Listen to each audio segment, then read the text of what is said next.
Do you know what time it is? Time for taco? No, it's time for another episode of the Mining Your Business podcast, a show all about process mining, data science, and advanced business analytics. How are you doing today, Jakub? I'm doing quite nice, even without a taco. I'm sorry about that.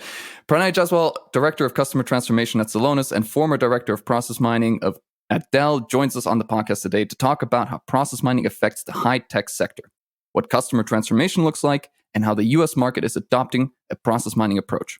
Let's get into it.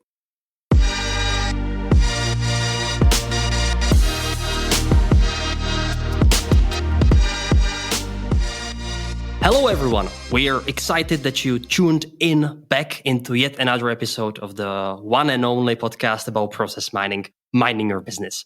We have brought you a very special guest today, someone who knows process mining from a perspective of an industry expert, but also from the process mining vendor itself. In today's episode, we bring you Pranay Jaiswal, Director of Customer Transformation at Celonis, and a former Director of Process Mining and Data Science and Dell Technologies. Pranay, welcome to our show.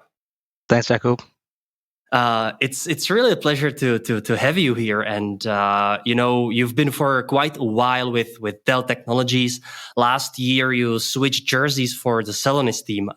What motivated you to make the jump? And in general, could you just tell us a bit about your own journey and how did it all let you into Celonis? Yeah. No, first of all, thank you for having me here. It's a real pleasure to be here and talking to both of you guys. So thank you so much. Well, if you think about it, I've spent most of my life in high tech.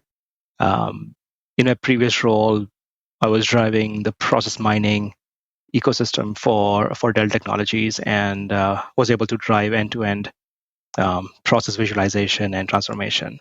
But why wouldn't you? When I started this journey, it's amazing to see a product and the people around Celonis and the potential this industry has, and they had an opportunity for me to have a wider impact in the high tech industry, and that's where I am right now. In my current role as a customer transformation advisor. My job is to advise high-tech industry and supply chain around the best practice of COE or change management or operating model.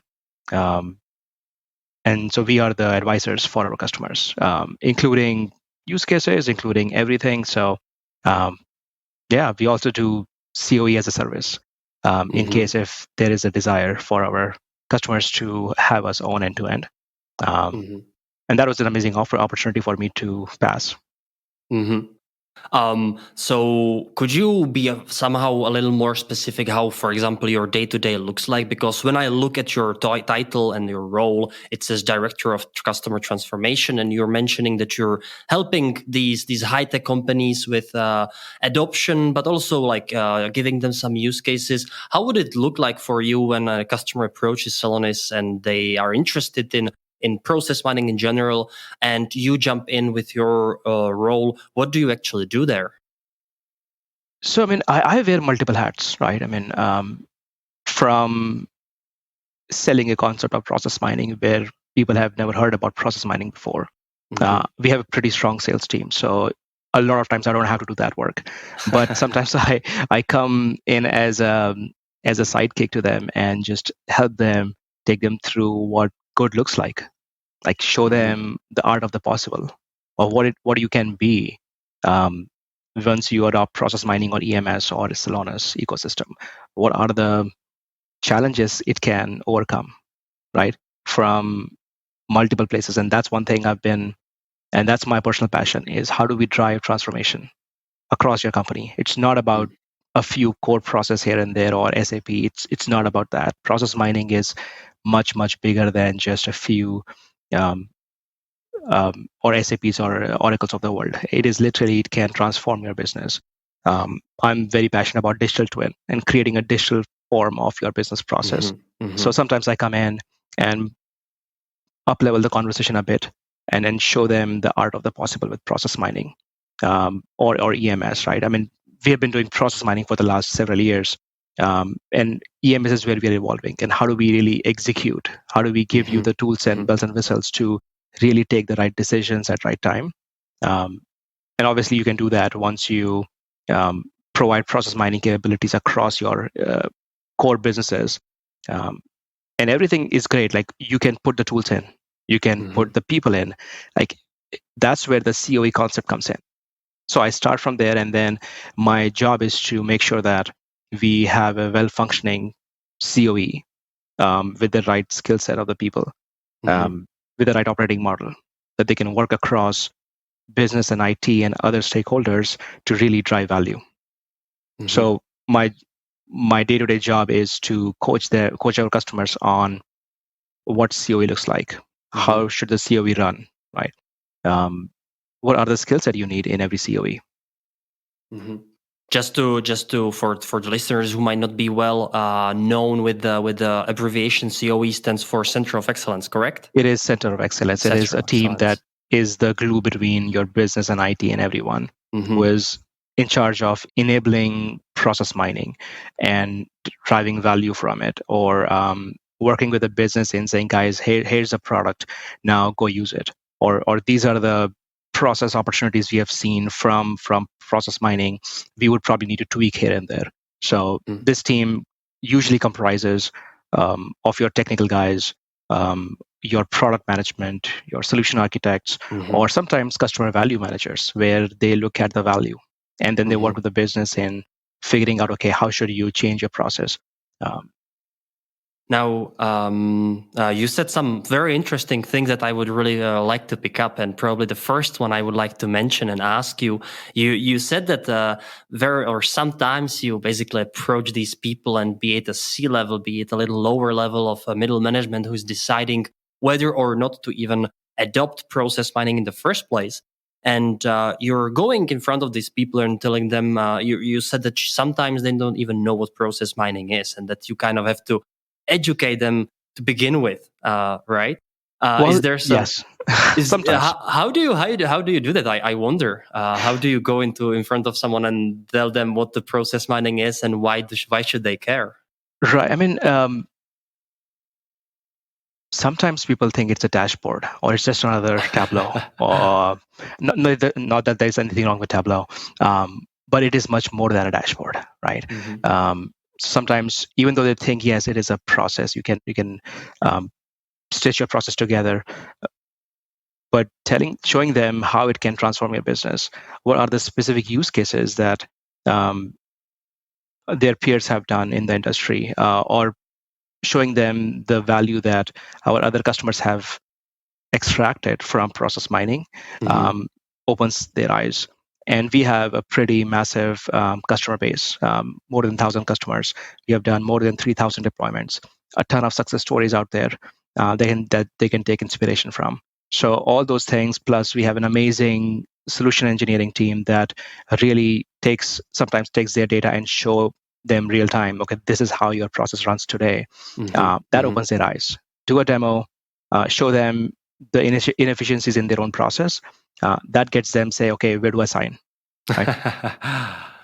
Now, it seems to me that you're very, very passionate about process mining. And generally, you also said you speak to people who generally don't have a clue what process mining is, and you're kind of leading them into it. I kind of want to go back to when you were that person who had no idea about process mining, and kind of see what was your first reaction to seeing process mining in action? What was your first of idea about what it could be? So I have always been more of a process guy all my life, right? I remember my first job, not really first job, but probably second job of my life, where I was tasked to go do process mapping. Back in the days, we do process mapping, right? So we had a bunch of consultants. We hired a bunch of consultants from an external firm. We went on this journey of mapping our process.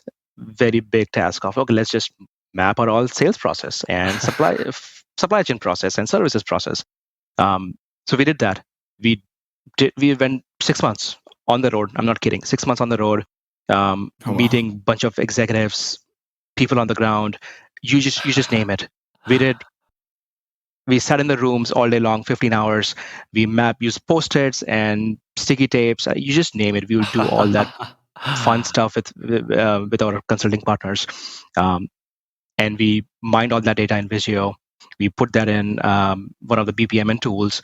And you know what? I mean, we had some good revelations, of course, but that data went stale, right? After 6 months, technology changes, people changes, business changes, but no one will go back and say, "Oh, let me just redo that whole thing." So I've always had that history of the good side of process mapping, and then the bad side of process mapping, which is not really accurate. So again, when I first saw this, I think it was one of those conferences. I don't remember which conference it was, but we ran into Salonis sometime. We brought them in. We did a very quick POC, and when we saw, we like literally the room was like, "Guys, this is amazing. This is like showing us so many different areas of opportunities that we were not aware of." Mm-hmm. So, and that included a lot of our senior executives, including myself and my bosses in the room. So, I mean, we knew that this is really awesome. And honestly, this was not thought by the business. The Dell Digital team drew Salonis into Dell, and our CDO was very visionary. She was like, "Let me just do this for all of Dell, because we love this capability. We love the technology behind process mining."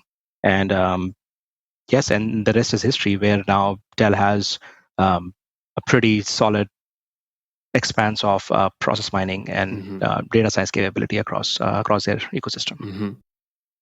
Now, staying a bit high level and like talking about tech or high tech in general, which I think is very interesting, because when I think of tech companies, I think of like these, I don't even want to call them startups, but like these startups from the early 2000s or early 90s, when they were coming up with new technologies, and you're thinking of them, how can these guys have problems with processes? Because let's be quite clear. Our standard customers are usually these older European companies that have been working for tens or dozens of years already, and you can kind of expect that there can be some hiccups on their processes. Yeah. What kind of problems are high-tech companies even worried about when it comes to their business processes? Or are there some standard set of use cases that you're looking into? So, I mean, when I think about any company, right? So let's take an example of a high-tech manufacturing company and any random company. You would have a front office, right? You would have a sales force. You will have marketing people. Then you would have some sort of a quoting mechanism or an order taking mechanism. Then you would have a supply chain that ships that product or services. Then you would have some sort of a payment taking mechanism to take cash from our customers. You would run invoices. You would have an AR and AP process in your business. Then you would have some sort of a customer service, so that in case anything goes wrong, you can support your customers and take care of them. So all these processes are fairly standard, not really standard, but it exists in a lot of these high-tech manufacturing companies, or any companies to that matter, right? So that's where Salonis comes in, and the technology of process mining can be very, very applicable to really understand what is going on in that process. So when you talk about your, let's say, supply chain processes, we can bring process mining in to really show you the inefficiencies in your process. How are you procuring parts? How are you sending it through logistics? Are there delays between point A and point B? So that is fairly typical. You can think of another example within your customer service, where if the customers are reaching out to you, how quickly are you resolving their issues? Or do you have issues of multi-hop, where you are just having that ticket change hands from one place to another place? How many times that hop happens, and why is it happening? What can we do to reduce that? How can we reduce the cycle time so that we can resolve their issues much faster? You can do the exact same thing on the sales funnel. So how quickly what is the sales cycle time looks like for your ecosystem? What are the conversions from a sales perspective? So all these use cases are fairly generic in any high-tech company. And I've not even talked about the back office where we play very strong, right? We have AR and AP process. We can do working capital optimization. We can look at discounts. So all those use cases are very standard in any industry, and that's the power of Celonis and process mining, is that it can be very, very applicable to any industry that you go in. Right. I was thinking, let's get a little specific. So we don't need any names or something, but is there one of your favorite use cases that you would bring to those high-tech companies and tell them, like, let's say your competitors achieved this and that with process mining. Let's focus on that. And what would be this use case, and why would you choose it first? I mean, so one of the use cases that I'm seeing pop up off late these days is around sales. Now, this is not where we typically play in Celonis, right? I mean, we are very strong in back office, very strong in supply chain, ITSM processes. But this use case has a ton of traction right now, which a lot of our high-tech manufacturing companies are focused on sales enablement and just looking at sales 360, where the sales reps are spending time. How can we improve their productivity? And I've seen it in multiple cases where we deploy process mining in their opportunity management lifecycle, where it can just show amazing things around, okay, how much time are they spending between cycles, and what are the born to win rates looks like, because that's probably not a good practice to have an opportunity comes in and just suddenly go from opportunity to win within a few span of few hours. So some of the bad practices that happens there, but those are my favorites, where it can have tremendous impact to your sales force. And when you make your sales force much more productive, you're driving your top line, right? And that's what my personal favorite use cases are around Salesforce and cycle time, and really making their sales life better so that they can focus more time to the customers and drive more revenue. Now, with your experience in the high-tech industry, do you find yourself seeing the same types of use cases and issues at all the customers that you have, or is it more that every single customer has a wide array of different topics, so every single client has wildly different problems that they're facing, or is it more like they're all fairly similar and they're dealing with the same stuff? No, that's a good question. I mean, you would see nuances. Like I said in my previous answer, there are fairly set of standard use cases that exist everywhere, right? Let's say working capital optimization. That is one of the use cases that exists in every industry. And then you have your customer services, which exists everywhere. There is a lot of supply chain processes that we focus on. So that's where Celonis is moving towards, is more verticalization. And you would start seeing that more and more, where we are verticalizing our own sales force to stay very focused on specific verticals. It could be technology, it could be public sector, it could be retail, it could be finance, where we have much more focused on that industry's use case. Although there are some use cases that cuts across all industry, but you always see some nuances, right? And I'm going to say, while the use cases are similar, you would see different priorities for different companies. Right. Right. So, for instance, if you go work in a retail manufacturer, they totally care about the supply chain. Whereas if you are working with a service provider, they care about more of the services part of it. So it depends on which company you work for and which company you're advising. They have different priorities, and based on that, we provide tailored service to them.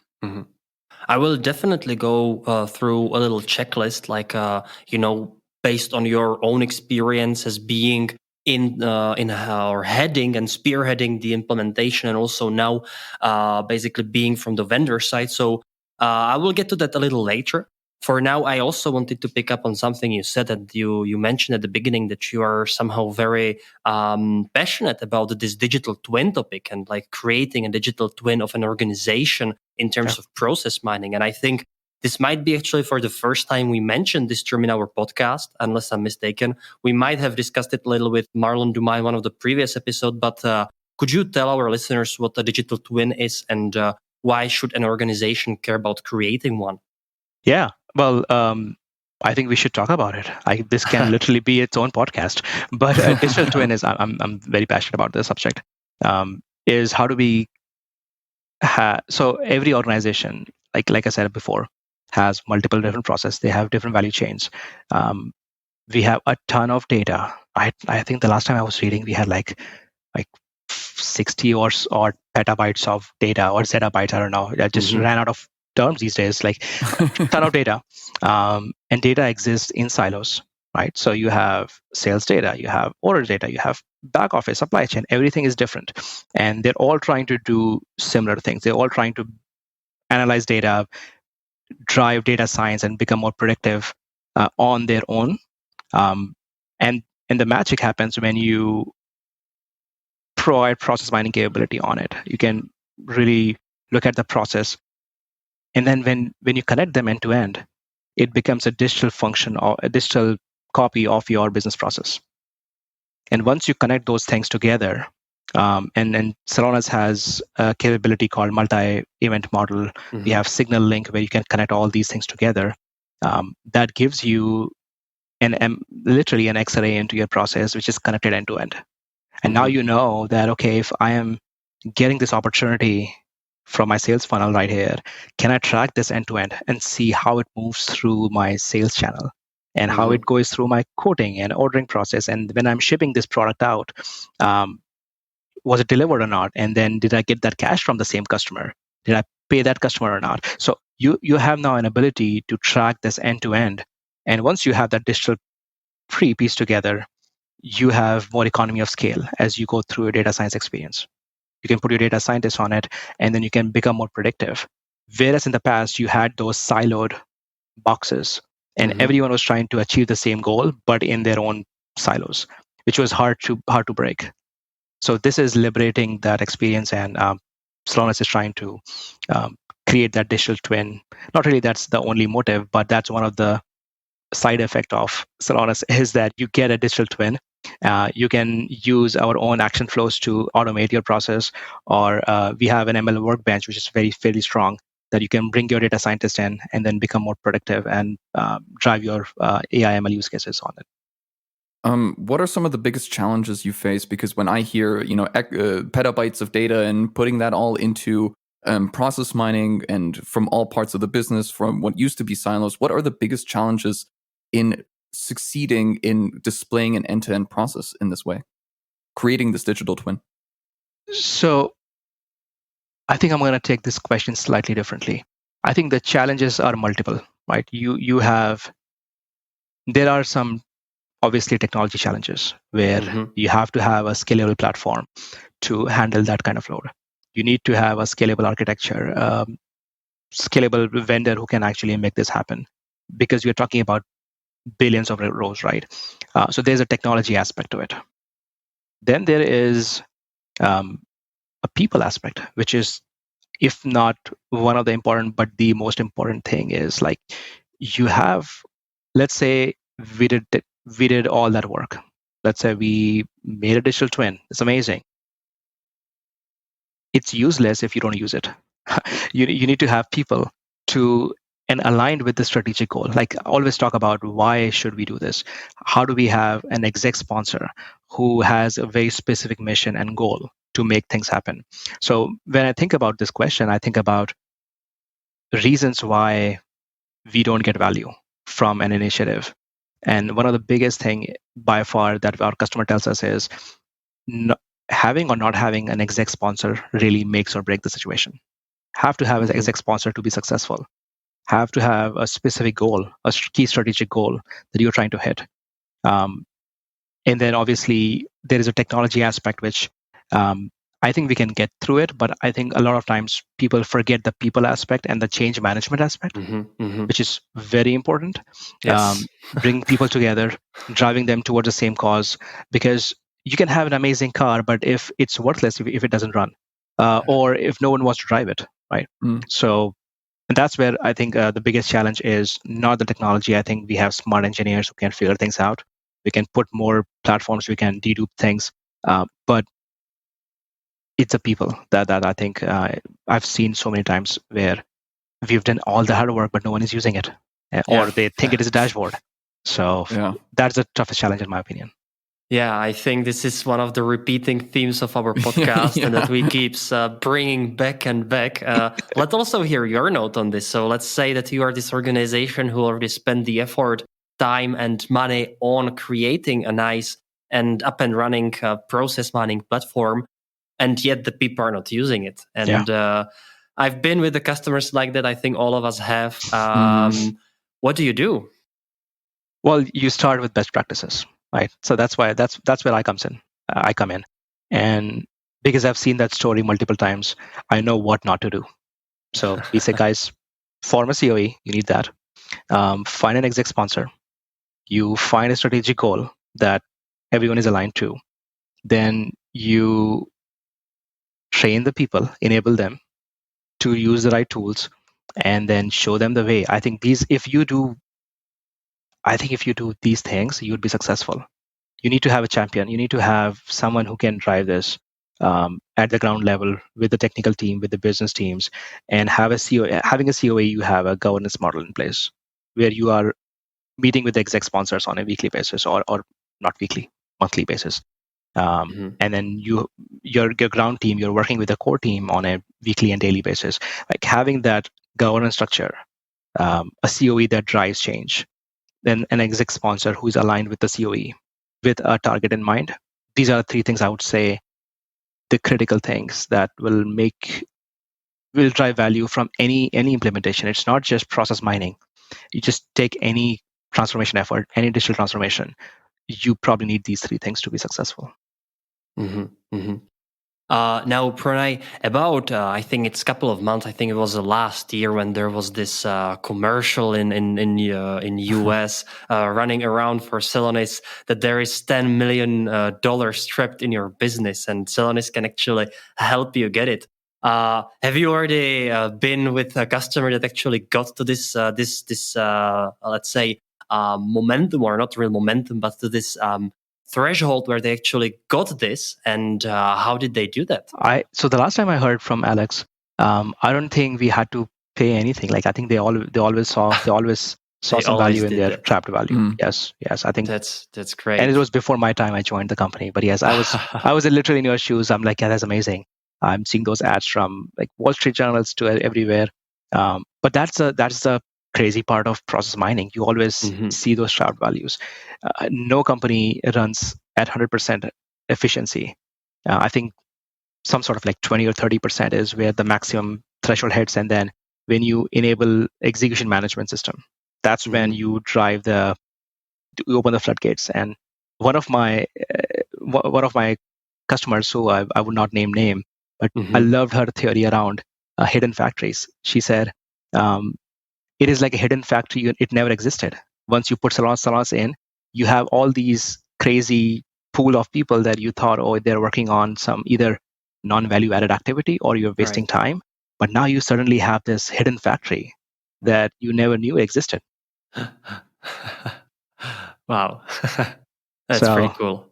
Yeah. And I love her. We've had some good times in the past, but yes. Actually, another question I would have is very specific for US market, and that would be like, since you actually talk to all these high tech companies, and I assume that most of them, or almost exclusively all of them, are from the United States. How do they look at this emerging BI technology coming from Europe? And it's not that long where process mining was still just a small thing; nobody really cared. Now it's really have a lot of momentum, a lot of traction. But it still seems to me as an observer from the outside that in the US, this acceptance might be a little slower than in Europe, just because of this geography, that it's just coming there a little later than it started in Europe. How do you look at this? I mean, I every day, and literally, I was with this pretty massive retail giant yesterday, and there's the COE lead. He tells me like, guys, I think his feedback was, I guess Solaris sells itself. Like that's literally his words. Like, is it me or we all think that Solaris sells itself? Which again, I don't see that a lot from these customers. But you're right. The culture of process and process efficiencies, it's literally a German and European culture. It's very strong in the roots, and I have tremendous respect for that. Obviously, I've spent most of my life in process. That's why. But if you come to US, that culture is changing. I can see that culture of process is coming in, because anytime when you say, give me a tool and show me a value and I can make you run better, get you more money, save you more billions of dollars, people will say yes. Like it is common sense. So over the last several decades, United States had been the driver of innovation. Like they were the ones who were like driving net new businesses, coming up with these amazing ideas. So it was always the birthland of your innovation. Not saying Europe is not, but if you look at all the high-tech companies who were born in US, they were out pretty much all in Bay Area. We get that. We take that. Yeah, that's how it is. But then you bring best of both the worlds. You bring the process and that culture from Europe, and then you merge it with the innovation that comes in US, and you that becomes a magic. That becomes best of both the worlds, where you have innovation and at an efficiency that's amazing, right? So I mean, the culture is changing. I can totally see that. The way we are growing in North America is tremendous. Solaris itself is growing 100% year over year over the last several years, and I can totally see the trend going forward. So yes, the culture is probably changing, and for the good. Now, is that just the difference in culture? Is that one of the biggest differences between the EU and US, or do you see any other differences in maybe their adoption or the way where in your line of work, helping them transform? Is there like a difference that you see between these two markets? So I mean, it goes back to the people comment that I made. When you introduce a new tool, you need to make sure that sometimes you get pushback from the customers, right? Sometimes they think, oh yeah, what's the point in this? But you would not run into the same probably challenge in Germany, where they have a pretty straight culture of, okay, we need to be more efficient. But sometimes you get that in US. But again, if you find the right balance of, okay, show them the value, show them the reasons why we are doing this, how can it make their life easier? And that's one of my biggest one is like, guys, I'm gonna make your life easier. So like show them the value, and they will change. And what about actually data privacy? Because I know this is a big thing in the EU and also specifically Germany, that privacy and data protection and things like that are very, very big, and not as much in the US. Do you see some sort of difference there, or a Well, there are rules different, but I'm not going to say that the data privacy is not an issue in or not a priority in US. I think it is a priority everywhere. And Solaris has pretty solid capabilities to secure data, transmit your data in a private fashion. So I think the priorities are aligned.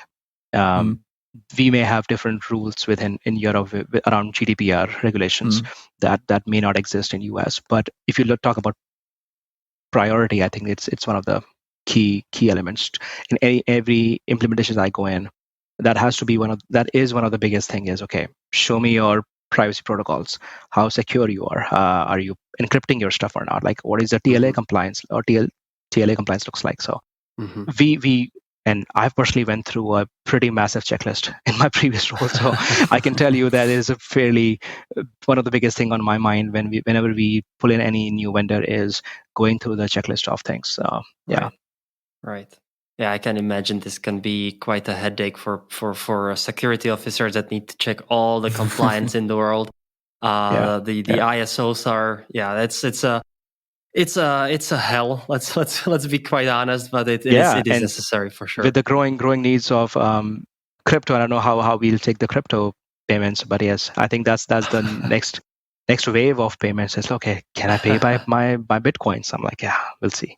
Yeah, we do have some people reaching out to us when they hear that we have a process mining podcast, and they suddenly made this connection. Mining means probably crypto. So, guys, are you into Bitcoin or something? We're like, close enough. Yeah, also some gold mining and diamond mining. Yeah. Also reach out occasionally. Only they. Anyhow, Pranay, I also promised I would like to get a little checklist here done. And since you were in both roles, you are now in the vendor's role, and you were also in Dell Industries, where you were actually spearheading the process mining initiative. I would like to now you to kind of think back and just put yourself back into the shoes of a manager who's actually deciding whether should you go for process mining or not. And basically give us and the audience some kind of recommendations of what things they should be even asking before they start with the implementation and start even considering process mining. Like from the moment they, let's say, think about it or hear about it for the first time until the moment they actually start running things. So what would be the first thing to do when you have an organization that is, let's say, high tech, and in your opinion, ripe for process mining initiative? Yeah, I mean, it can be a generic answer, and I can see this is applicable for every implementation. Honestly, is figure out why you need this. Like, what is the value proposition? Why do you care about process mining? Mm-hmm. Have an exec sponsor, right? So let's get us, and those sponsors could be your CIO, it could be CFOs. I've seen them being the chief supply chain officers with the new, and I've seen this picked up over the last few months where we have a lot of supply chain disruptions. So the CSCOs are getting very engaged in supply chain and process mining. So getting an exec sponsor is one of the key checklist items that you have to go make this happen. With that discussion, figure out what your strategic goals are. Like why should we do it? How can we align on a goal? It could be cost based, it could be revenue based, it could be EBITDA based.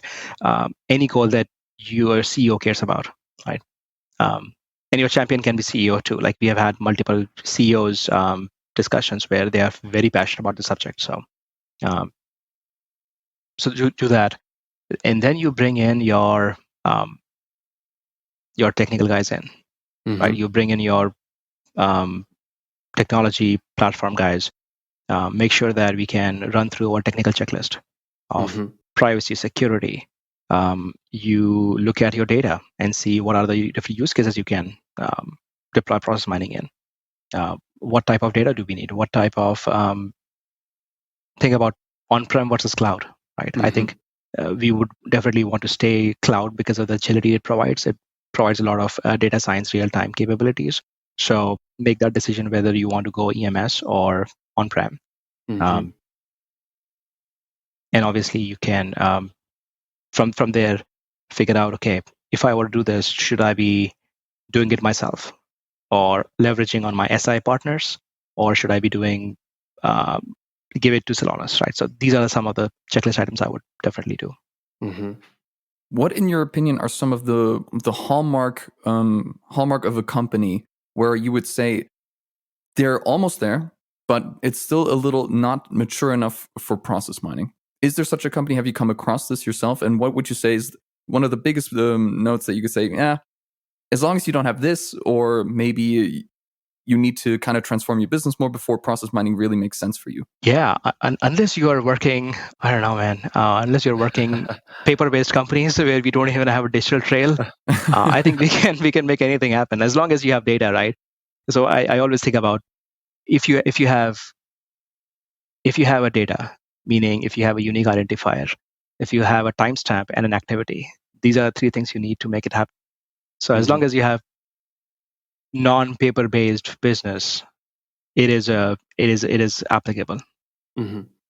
What about some lessons learned? So in your previous role, did you also do some mistakes that you can now also openly acknowledge that you would probably do otherwise now, that you learn from basically, because we all make so many of those. We Do we, do. Jakob? I tend to make a lot of mistakes. Yes. Yes. Not major ones though. I mean, yes, I've made some mistakes, a ton of them. Now think about process mining or Celonis itself. I'm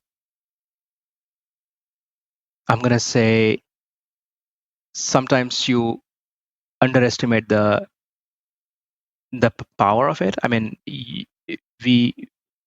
I think it's fairly powerful. Obviously, we wanted to take it slow. Then I would say it's a highly recommended to use cloud-based EMS platform versus on-prem.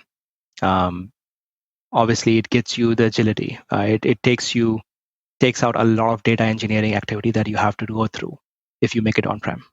That is one of the challenges we've had, and we've spent a lot of hours in managing pipelines and building those pipelines, and always debugging issues. And when you have missing data, you go back and repull the data. You do delta loads or full loads. Like, we have done everything that you can imagine. So you can take all of that away if you connect directly to EMS, right? Execution management system, which is a cloud-based. That's what we call it. But you would take away all of the data engineering activities, put them in cloud, and then use those resources to drive net new implementations or extract value from your existing implementations. So I would highly recommend you do that. We went I've had experience working in the on-prem route, which took a lot of work. Looking back at your time at Celonis, what are some of the biggest transformations or the biggest successes that you've seen or witnessed happening at a company? So, I've seen a lot of the high-tech industry where so there's an example where this large high-tech manufacturers, they went through adding like maybe 15,000-20,000 sales reps through an acquisition. And it was humongous, right? It was one of the largest in the history. And we were able to successfully merge the two sales force together, leveraging process mining, leveraging all the insights that we get from the sales process. Now, the devil's advocate is, would we have done the same thing? Like, if we didn't have process mining existed, we would have done the same thing. It would have been more painful, though. But yes, I mean, that's one of the success factors, where having that insight into the process, having the insight into the sales process, making the transition easier from moving the entire company from one shift to a different sales tax. So it was fairly successful practice. On the other hand, we have seen a ton of other examples where companies were able to move their SAP S/4HANA from on-prem to cloud. And we've had successful implementations where we literally move them, and if we were the GPS systems behind their migration, we're literally telling you guys, this is how you should move it. And they were able to do that. And that's one of the industry pet peeve. They don't want to move because it is painful. And we made it so much easier for them. So, I mean, we have so many different examples of success stories that makes this as a pretty unique product. Yeah, change is always painful. Pranay, looking into the future, what gets you excited about tomorrow's features in Celonis that are maybe coming up and that we might not even know about yet? So I'm fairly passionate about our Signal Link and EMS capabilities. We are adding so many different apps, very industry-specific apps that you can literally pull your data in, deploy it, and start realizing value. So we are moving towards that direction. Also, personally, very passionate about multi-event data models, where you can deploy EMS into multiple applications, multiple value streams of your ecosystem, and then everything pulls together so that you have this one giant digital twin of your organization. You do that, right? So I'm very passionate about that subject. Obviously, it has applicability in supply chain, where now you can use that capability to say, okay, where's my shipments at? Where am I procuring my raw materials? What are the delay between all these activities? It's a pretty massive orchestration that you have to do. and Celonis can do it at scale. That's the beauty of it. It's not just and it is still a startup, but we have matured over the last 10 years into an EMS capability. So I think the whole journey of EMS, plus we have added a ton of our partner ecosystem. So we have a pretty massive SI partners that can help you get ramped up. Even with our ServiceNow partnership that we have just announced, that will just make workflow happen. So I mean, all these things are really exciting that is brewing right now. Yeah, it is also exciting for us as a partner, and having these features at our hands and doing things that we can with that. It's pretty exciting.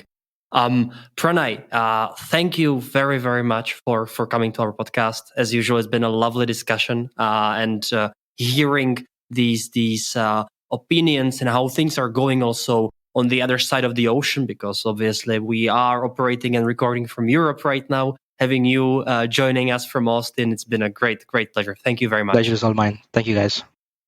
For you, dear listeners, thank you for listening to our podcast. We hope that you're having fun and that you're learning and growing together with us. If you like us, leave us a rating on Apple Podcasts or Spotify or wherever you're listening to the podcast. If you have any questions, write us an email. We are very active on LinkedIn. We can also receive emails on our email, which is mindingyourbusinesspodcast@gmail.com. And we will be always very happy to hear anything from you, whether it's recommendation or question, or just, whether you're interested in what t-shirt Patrick's wearing today. We can give you answers for all of that. Thank you very much for listening, and see you, hear you, and talk to you with the next episode of Minding Your Business Podcast. Bye-bye.